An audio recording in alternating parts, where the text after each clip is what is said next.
नमस्कार बंधु, स्वागत आपनku मोर आउ गोटे नुआ अध्याय। बंधु आमे पूर्व अध्याय जानी जे नित्यकर्म प्राप्त स्वरण।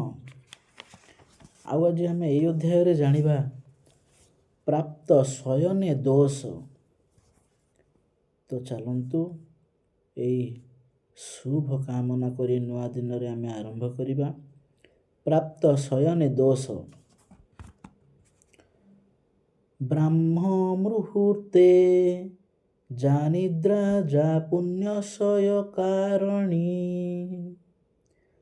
ता करोति द्विजो मोहित पाद ज्वलेन शुद्ध्यति।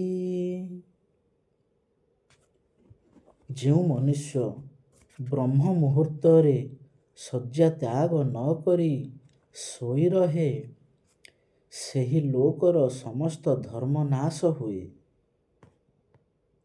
पादकुच्छ व्रत पालन कले शुद्ध हुए। बंधु आज आमे जानिले प्राप्त शयने दोष। एमिति बहुत किछि अध्याय अछि आमे जानिबाकू शिखिबाकू। तो आज पई आपण मानक ठारू मो विदाय नेउछि। आमे आगामी अध्याय रे जानिबा सुख मुख शुद्धि। त्रुटि थिबारु क्षमा प्रार्थना बंधु। आमे आगामी अध्याय रे जानिबा मुख शुद्धि। तो सेई पर्यंत आपण समस्तंकु नमस्कार बंधु।